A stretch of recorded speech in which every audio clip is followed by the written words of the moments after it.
रहमतुल्लाहि व बरकातुहू। Chemistry class 10th chapter number 10 acid base and salt. Last time जो हमने पढ़ा था वो चैप्टर नंबर 10 के शॉर्ट क्वेश्चंस पढ़े थे। शॉर्ट क्वेश्चंस को हमने 3 पार्ट में डिवाइड किया था। फर्स्ट 2 पार्ट हम पढ़ चुके हैं। आज के टॉपिक में थर्ड पार्ट पढ़ेंगे और थर्ड पार्ट में जो शॉर्ट क्वेश्चन दिए गए हैं उनको डिस्क्राइब करेंगे। तो सबसे पहला जो शॉर्ट क्वेश्चन है, शॉर्ट क्वेश्चन नंबर 21, और उस शॉर्ट क्वेश्चन की स्टेटमेंट है right the usages of pH, के पीएच के यूजेज लिखें। अब पीएच है क्या? PH basically is the negative log of hydrogen ion concentration, के किसी भी चीज़ के अंदर हाइड्रोजन आयन कंसंट्रेशन का जो नेगेटिव लॉग है उस नेगेटिव लॉग को पीएच कहते हैं। तो pH is the negative log of hydrogen ion concentration. और पीएच को इस्तेमाल किस लिए किया जाता है? पीएच को इस्तेमाल किया जाता है सबसे पहले किसी भी कंपाउंड की एसिडिक या बेसिक नेचर को मालूम करने के लिए। तो pH is basically used to identify the nature of acid and base. किसी भी एसिड और बेस की नेचर फितरत को मालूम करने के लिए पीएच को इस्तेमाल किया जाता है। दूसरा, इसी पीएच की मदद से हम लेबॉर्ट्रीज़ के अंदर मेडिसिन तैयार करते हैं, इंडस्ट्रीज़ के अंदर मेडिसिन तैयार करते हैं। तो जितनी भी अद्वियात तैयार की जाती हैं वो पीएच की मदद से तैयार की जाती हैं। तो पहला इसका यूज़ है कि पीएच को इस्तेमाल किया जाता है किसी भी कंपाउंड की एसिडिक और बेसिक नेचर को मालूम करने के लिए। और दूसरा, लेबॉर्ट्रीज़ और इंडस्ट्रीज़ में जितनी भी मेडिसिन तैयार की जाती हैं वो with the help of pH तैयार की जाती हैं। और पीएच की डेफिनेशन क्या है? pH is the negative log of hydrogen ion concentration. फिर उसके बाद question number 22, define hyper acidity, right it's preventions, कि हाइपर एसिडिटी क्या होती है और इसके बचाव के तरीके लिखें।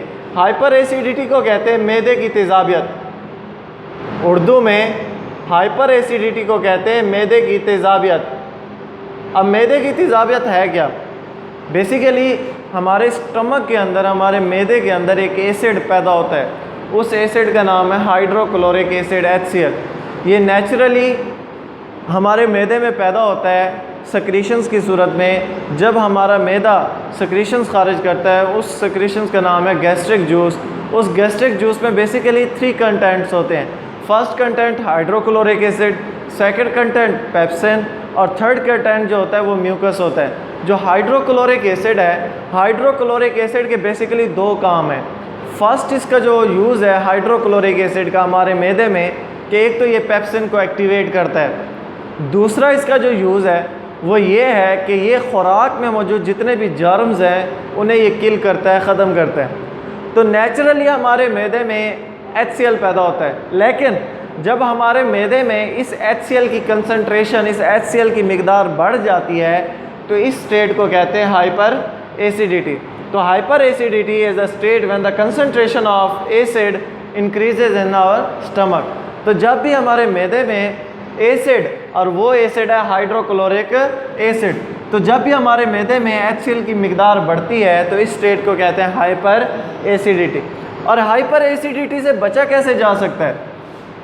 हाइपर एसिडिटी से बचने का जो पहला तरीका है कि तमाम स्पाइसी फूड खाने से गुरेज करें, यानी कि जितने भी मसालादार चीज़ें हैं उन मसालादार ख़ुराक से, उन मसालादार चीज़ों को खाने से गुरेज करें। दूसरा, कि अद्वियात का कम से कम, मेडिसिन का कम से कम इस्तेमाल करें, क्योंकि जितनी ज़्यादा हम मेडिसिन यूज़ करते हैं तो जो मेडिसिन होते हैं, कुछ मेडिसिन एसिडिक नेचर रखती हैं और कुछ मेडिसिन बेसिक नेचर रखती हैं। तो जब हम ऐसी मेडिसिन यूज़ करेंगे जो एसिडिक नेचर रखते हो तो जब वो हमारे मैदे में जाती हैं तो वो एसिड की कंसंट्रेशन को मज़ीद बढ़ा देती हैं, जिसकी वजह से हाइपर एसिडिटी की स्टेट पैदा होती है। तो मेडिसिन का कम से कम इस्तेमाल करेंगे तो हाइपर एसिडिटी की स्टेट से बच सकते हैं। तीसरा जो इसका प्रिवेंशन है, बचाव का जो तरीका वो ये है कि ड्रिंकिंग प्लेंटी ऑफ वाटर, के ज़्यादा से ज़्यादा पानी पिएँ, कसरत से ज़्यादा पानी पिएँ। यानी कि जितना ज़्यादा पानी पिएंगे, पानी जो एक न्यूट्रल कंपाउंड है वो जाकर एसिड को भी न्यूट्रलाइज कर देता है, जिसकी वजह से हाइपर एसिडिटी की स्टेट ख़त्म हो जाती है। तो ये बेसिक 3 प्रिवेंशंस हैं जिनकी मदद से हम हाइपर एसिडिटी की स्टेट को ख़त्म कर सकते हैं। फिर उसके बाद है question number 23, right the uses of sodium silicate sodium silicate के इस्तेमालात लिखें, और सोडियम सिलिकेट का जो केमिकल फार्मूला है वो है Na2SiO3। Na2SiO3, Na2 is the chemical symbol of sodium and SiO3 is the chemical symbol of silicate। तो ये दोनों मिलकर बनाते हैं सोडियम सिलिकेट। तो सोडियम सिलिकेट एक सॉल्ट है, और इस सॉल्ट को बेसिकली इस्तेमाल किया जाता है डिटर्जेंट बनाने के लिए। डिटर्जेंट ऐसे तमाम सब्सटेंस हैं जो सफाई के मकासद के लिए, क्लीनिंग पर्पज़ के लिए इस्तेमाल किए जाते हैं, वो डिटर्जेंट कहलाते हैं। तो सोडियम सिलिकेट को डिटर्जेंट बनाने के लिए इस्तेमाल किया जाता है, और दूसरा इसका यूज़ है ग्लास फॉर्मेशन, यानी कि शीशा बनाने के लिए। तो शीशा बनाने के लिए और डिटर्जेंट बनाने के लिए सोडियम सिलिकेट को बेसिकली यूज़ किया जाता है। Question number 24, write why salts are neutral compound, कि साल्ट्स जो है वो न्यूट्रल कंपाउंड क्यों होते हैं। साल्ट जो है वो बेसिकली दो आइंस पर मुश्तमिल होते हैं, positive ion and negative ion. Positive ion metal category से ताल्लुक़ रखता है, negative ion non metal category से ताल्लुक़ रखता है। जब ये दोनों आइन यानी कि metal positive ion and non metal negative ion जब ये आपस में मिलते हैं तो साल्ट बनते हैं। अब साल्ट न्यूट्रल क्यों होते हैं, क्योंकि आइंस पर चार्जेस होते हैं। अगर उन चार्जेस की तादाद बराबर होगी, मींस पॉजिटिव चार्ज और नेगेटिव चार्ज की तादाद बराबर होगी, तो साल्ट न्यूट्रल होंगे, अदरवाइज़ नहीं। तो साल्ट न्यूट्रल क्यों होते हैं, क्योंकि उनमें पॉजिटिव और नेगेटिव चार्ज की जो मिकदार है, उनकी जो तादाद है वो बराबर होती है, वो एक दूसरे को कैंसिल कर देते हैं, और जो कंपाउंड बनते हैं वो न्यूट्रल कंपाउंड होते हैं। फिर उसके बाद question number 25, why BF3 act as a Lewis acid, कि BF3 लेविस एसिड के तौर पर क्यों काम करता है। लेविस एसिड की अगर डेफिनेशन देखी जाए तो Lewis acid is a substance, और वो सब्सटेंस आयन की फार्म में भी हो सकता है, एटॉमिक फार्म में भी हो सकता है, या मॉलिक्यूलर फार्म में भी हो सकता है। तो अगर ऐसा सब्सटेंस जो इलेक्ट्रॉन का पेयर एक्सेप्ट करता हो, तो जब भी कोई इलेक्ट्रॉन का पेयर एक्सेप्ट करता है वो सब्सटेंस लेविस एसिड कहलाता है। तो BF3 भी इलेक्ट्रॉन का पेयर एक्सेप्ट करता है, और इलेक्ट्रॉन का पेयर एक्सेप्ट करते हुए ये लेविस एसिड का काम करता है। अब BF3 इलेक्ट्रॉन का पेयर एक्सेप्ट क्यों करता है, उसकी वजह क्या है। BF3 बेसिकली दो एलिमेंट से बना होता है, बोरान एंड फ्लोरीन। बोरान का एटॉमिक नंबर 5 है, तो बोरान के electronic configuration 1s2 2s2 2p1। तो बोरान के वैलेंस शेल में 3 इलेक्ट्रॉन है, जबकि फ्लोरीन का एटॉमिक नंबर 9 है, 1s2 2s2 2p5। तो फ्लोरीन के वैलेंस शेल में 7 इलेक्ट्रॉन है। अब बोरान के वैलेंस शेल में मौजूद इलेक्ट्रॉन को उसके सिंबल के ऊपर छोटे छोटे डॉट से ज़ाहिर कर दिया जाए, और इस किस्म की डायग्राम कहलाती है लेविस स्ट्रक्चर डायग्राम। कि अगर हम किसी भी एलिमेंट के वैलेंस शेल में मौजूद इलेक्ट्रॉन को उस एलिमेंट के सिंबल के ऊपर डॉट या क्रॉस से ज़ाहिर करते हैं, उसे कहते हैं लेविस स्ट्रक्चर डायग्राम।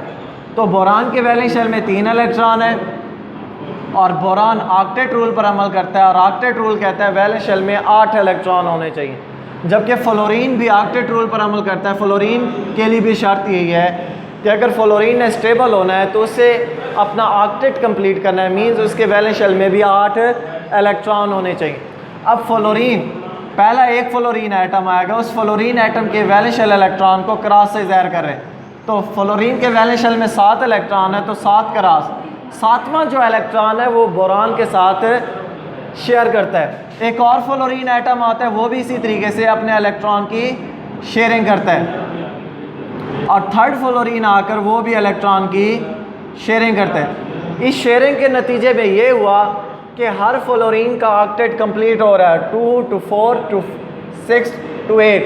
तो हर फ्लोरीन के 8 इलेक्ट्रॉन पूरे हो रहे हैं, मींस फ्लोरीन एटम स्टेबल हो रहे हैं। और इस शेयरिंग के नतीजे में बोरान के पास 6 इलेक्ट्रॉन हो जाते हैं। पहले बोरान के पास 3 इलेक्ट्रॉन थे, जब वो 3 फ्लोरीन एटम के साथ एक एक इलेक्ट्रॉन की शेयरिंग करता है तो बोरान के वैलेंस शेल में 3 की बजाय 6 इलेक्ट्रॉन हो जाते हैं। पर क्योंकि बोरान को ऑक्टेट कंप्लीट करना है, ऑक्टेट के लिए शर्त है कि उसके पास 8 इलेक्ट्रॉन होने चाहिए, तो बोरान के वैलेंस शेल में 6 इलेक्ट्रॉन है, तो बोरान के पास 2 इलेक्ट्रॉन की डेफिशिएंसी है, 2 इलेक्ट्रॉन की कमी है। इस 2 इलेक्ट्रॉन की कमी को पूरा करने के लिए वो किसी भी ऐसे सब्सटेंस के पास जाता है जो उसे 2 इलेक्ट्रॉन डोनेट कर दे, और जब ये 2 इलेक्ट्रॉन एक्सेप्ट करेगा तो 2 इलेक्ट्रॉन एक्सेप्ट करते ये लेविस एसिड का किरदार अदा करेगा। Question number 26, write and prove pH plus POH is equal to 14 के साबित करें कि pH जमा POH 14 के बराबर कैसे आता है। सबसे पहले हम pH फाइंड करते हैं और POH फाइंड करते हैं। pH और POH फाइंड करने के लिए बेसिकली हम एक मॉलिक्यूल यूज़ करते हैं और वो वाटर कंटेंट है। तो वाटर को इस्तेमाल करते हुए हम pH और POH यूज़ करते हैं। अब pH जो है वो नेगेटिव लॉग है हाइड्रोजन आयन कंसंट्रेशन का। तो pH basically hydrogen ion concentration का नेगेटिव लॉग है, जबकि वाटर के अंदर हाइड्रोजन आयन की जो कंसंट्रेशन होती है वो 10⁻⁷ होती है। तो जब इसका हम लॉग निकालते हैं तो आंसर आता है 7। तो pH जो है वाटर की वो 7 है। और इसी तरीके से जो POH है, POH is the negative log of hydroxyl ion concentration. तो POH जो है वो हाइड्रोक्सिल आयन कंसंट्रेशन का नेगेटिव लॉग है। और पानी के अंदर जो हाइड्रोजन आयन की कंसंट्रेशन है वो 10⁻⁷ है। जब हम इसे सॉल्व करते हैं तो आंसर आता है POH is equal to 7। pH plus POH 7 plus 7 is equal to 14। तो सबसे पहले pH फाइंड करनी है वाटर की। वाटर की pH 7 है और वाटर की POH 7 है। 7 प्लस 7 इज इक्वल टू 14। तो pH plus POH is equal to 14। फिर नेक्स्ट क्वेश्चन है question number 27, write the usages of calcium chloride CaCl2। Calcium chloride basically is a salt and it is a water soluble salt. तो calcium chloride जो है ये एक salt है और इसका जो केमिकल फार्मूला है वो है CaCl2। कैल्शियम क्लोराइड को बेसिकली यूज़ किया जाता है first of all softening of water, कि वाटर अगर हार्ड है तो हार्ड वाटर को सॉफ्ट वाटर में कन्वर्ट करने के लिए बेसिकली कैल्शियम क्लोराइड यूज़ किया जाता है। तो कैल्शियम क्लोराइड का जो फर्स्ट यूज़ है softening of water. Softening of water is a process in which hard water is converted into soft water. Second जो यूज़ है वो है ब्लीचिंग पाउडर फॉर्मेशन, कि कैल्शियम क्लोराइड को ब्लीचिंग पाउडर बनाने के लिए भी इस्तेमाल किया जाता है। थर्ड यूज़ है as a drying agent in gas and alcohol, और इसे गैस और अल्कोहल में एज अ ड्राइंग एजेंट के तौर पर भी इस्तेमाल किया जाता है। और इसके बाद इसे फ्रीजिंग एजेंट के तौर पर भी इस्तेमाल किया जाता है। तो इसके बेसिक यूज है softening of water, formation of bleaching powder, drying agent in alcohol and gases and as a freezing agent. फिर उसके बाद है question number 28, write the basic difference between conjugate acid and Lewis acid. कि conjugate acid और Lewis acid में basic difference क्या है। Conjugate acid is a species formed by accepting a proton by base, कि जब भी कोई लॉरी ब्रांस्टेड बेस प्रोटॉन एक्सेप्ट करेगा तो उस नतीजे में जो स्पीशीज बनती है वो कहलाती है कॉन्जुगेट एसिड। मीन्स जब भी कोई लॉरी ब्रांस्टेड बेस प्रोटॉन एक्सेप्ट करता है तो नतीजे के तौर पर जो प्रोडक्ट बनता है वो कहलाते हैं कॉन्जुगेट एसिड। और लेविस एसिड एक ऐसा सब्सटेंस है जो इलेक्ट्रॉन पेयर एक्सेप्ट करने की सलाहियत रखता है। तो Lewis acid is a substance which have ability to accept electron pair. For example अगर हम कॉन्जुगेट एसिड की बात करते हैं तो हमारे पास दो मॉलिक्यूल हैं HCl एंड अमोनिया। HCl और अमोनिया आपस में रिएक्ट करते हैं तो नतीजे के तौर पर दो प्रोडक्ट बनते हैं, क्लोराइड एंड अमोनियम आयन। अगर हम कंपैरिजन करते हैं HCl का Cl के साथ तो पहले क्लोरीन के साथ हाइड्रोजन था पर अब नहीं है प्रोडक्ट में। मींस कि इसने हाइड्रोजन जो है वो डोनेट किया है और जो हाइड्रोजन आयन डोनेट करे वो एसिड, और इसके नतीजे में जो चीज़ बनती है वो कहलाते कॉन्जुगेट बेस। अगर हम कंपेयर करते हैं NH3 को NH4 के साथ, पहले NH3 में 3 हाइड्रोजन होते हैं लेकिन जब वो प्रोडक्ट NH4 बनाता है तो उसमें 4 हाइड्रोजन आयन है। तो मींस कि उसने हाइड्रोजन आयन एक्सेप्ट किया है और जो चीज़ हाइड्रोजन आयन एक्सेप्ट करे वो बेस कहलाती है, लेकिन इस बेस के नतीजे में जो प्रोडक्ट बनेगा वो होगा कॉन्जुगेट एसिड। तो conjugate acid is a species which is formed by accepting a proton by base, कि जब भी कोई बेस प्रोटॉन एक्सेप्ट करता है तो उस नतीजे में जो स्पीशीज बनती है वो कहलाते हैं कॉन्जुगेट एसिड। फिर लेविस एसिड है। लेविस एसिड एक ऐसी स्पीशीज है जो इलेक्ट्रॉन का पेयर एक्सेप्ट करे। फॉर एग्जांपल कि हमारे पास एक मॉलिक्यूल है NH3 NH3 के पास लोन पेयर है। लोन पेयर होने की वजह से ये बेस का किरदार अदा करता है। क्यों? क्योंकि बेसिकली ये एक डोनर है, ये इलेक्ट्रॉन पेयर दे सकता है। अगर हाइड्रोजन आयन की बात करें तो हाइड्रोजन आयन को स्टेबल होने के लिए डुप्लेट रूल पर अमल करना होता है, और डुप्लेट रूल कहते हैं कि इसे 2 इलेक्ट्रॉन इसके वैलेंस शेल में हो। तो हाइड्रोजन आयन को 2 इलेक्ट्रॉन की ज़रूरत है, और वो 2 इलेक्ट्रॉन इसे देता है अमोनिया। और जब हाइड्रोजन आयन इलेक्ट्रॉन लेगा तो ये किरदार अदा करेगा एसिड का, और अमोनिया इलेक्ट्रॉन पर डोनेट कर रहा है तो ये किरदार अदा करेगा बेस का। तो इस नतीजे में एक सिंगल प्रोडक्ट बनता है। इस सिंगल प्रोडक्ट को कहते हैं अडक्ट, और इस अडक्ट में जो बॉन्ड होता है वो होता है कोऑर्डिनेट कोवलेंट बॉन्ड। और कोऑर्डिनेट कोवलेंट बॉन्ड को 2 चीज़ों से ज़ाहिर किया जाता है, एक एरो से और स्क्वायर ब्रैकेट से। Square bracket is the symbol of adduct, और जो एरो है, arrow is the symbol of coordinate covalent bond. तो ये है लेविस एसिड और कंजुगेट एसिड में बेसिक डिफरेंस। तो ये होते हैं आपके शॉर्ट क्वेश्चन कंप्लीट। अल्लाह हाफिज़।